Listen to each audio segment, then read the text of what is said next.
if the radius of the circular ends of your frustum, which is 45 cm high or 28 cm and 7 cm சொல்லியிருக்காங்க. ஒரு frustum உடைய height வந்து 45 cm சொல்லியிருக்காங்க.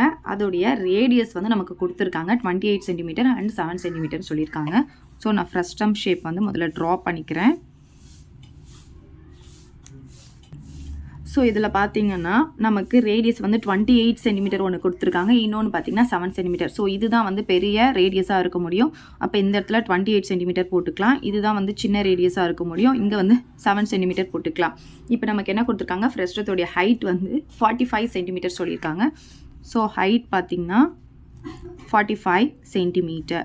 First given போட்டு என்னெல்லாம் கொடுத்துருக்காங்களோ அதை எடுத்து எழுதிக்கலாம். இங்கே பெருசாக இருக்கிற ரேடியஸ் வந்து கேபிட்டல் ஆர்னு எடுப்போம், இதை ஸ்மால் ஆர்னு எடுப்போம்.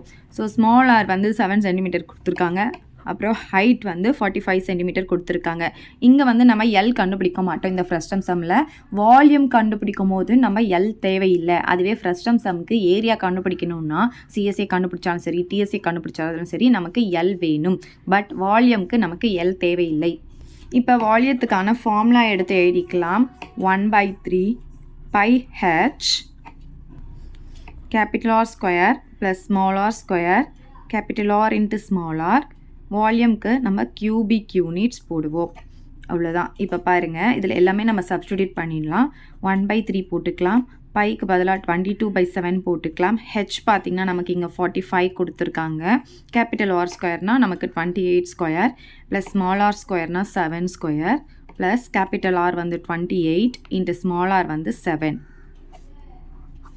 கியூபிக் யூனிட்ஸ் நமக்கு இங்கே சென்டிமீட்டர் கொடுத்ததுனால சென்டிமீட்டர் கியூப் போட்டுக்கலாம்.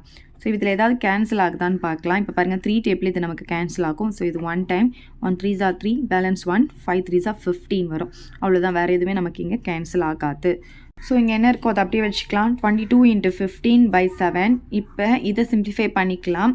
இப்போ பார்த்தீங்கன்னா 28 ஸ்கொயர் 28 × 28 பார்த்தீங்கன்னா நமக்கு 8 8s are 64 பேலன்ஸ் 6 இங்கே 16 22 வரும். 8 2s are 16 balance 1 2 2s are 4 5 வந்துடும். 4 8 7 7 84 7 ஸ்கொயர்னா 49 ப்ளஸ் இது ரெண்டும் மல்டிப்ளை பண்ணிக்கலாம். 8 7s are 56 பேலன்ஸ் 5 14 அப்புறம் பார்த்திங்கன்னா 19 இங்கே சென்டிமீட்டர் க்யூப்னு போட்டுக்கலாம்.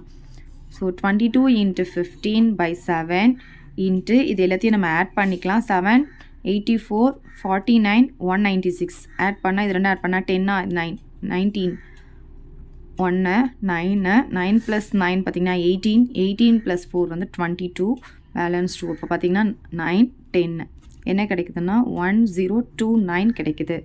இது 7 டேபிளில் கேன்சல் ஆகுதான்னு பார்க்கலாம். இப்போ பார்த்தீங்கன்னா 1 7s are 7 போட்டால் பேலன்ஸ் வந்து 3 இருக்குமா, 32. அது வந்து நம்ம 4 டைம்ஸ் தான் போட முடியும். அப்போ பேலன்ஸ் 4 வரும், 49 கேன்சல் ஆகும். அதனால 7 டேபிள் இதை கேன்சல் பண்ணிக்கலாம். 7 டேபிளில் பார்த்தீங்கன்னா 1 7s are 7 பேலன்ஸ் 3 வருமா, 32 பார்த்தீங்கன்னா நம்ம 4 டைம்ஸ் தான் போட முடியும். ஏன்னா 5 டைம்ஸ் போட்டால் 35 ஆகிடும். அப்போ 28 போச்சுன்னா பேலன்ஸ் 4 இருக்குமா, அப்போ 49 பார்த்தீங்கன்னா 7 7s are 49 போட்டுக்கலாம். அவ்வளோதான். இது மூணுத்தையும் மல்டிப்ளை பண்ணிவிட்டால் நமக்கு ஆன்சர் கிடச்சிடும். ஸோ இது ரெண்டும் முதல்ல மல்டிப்ளை பண்ணிக்கலாம். 22 × 15 10 பேலன்ஸ் 1 11 2 2 பார்த்தீங்கன்னா நமக்கு 330 கிடைக்குது. இது கூட 147 மல்டிப்ளை பண்ணிக்கலாம். 0 21 பேலன்ஸ் 2 21 23 வரும். 4 டேபிளில் மல்டிப்ளை பண்ணோன்னா 0 12 பேலன்ஸ் 1 12 அப்புறம் வந்து 13 ஆகிடும். அப்புறம் 1 டேபிளில் மல்டிப்ளை பண்ணால் இது அப்படியே கிடைக்கும். எல்லாத்தையும் ஆட் பண்ணிக்கலாம். 0 1 5 இது வந்து 8 இங்கே 4. அப்போ எவ்வளோ வருதுன்னா 48510 சென்டிமீட்டர் க்யூப்னு வால்யூம் நமக்கு கிடைக்குது.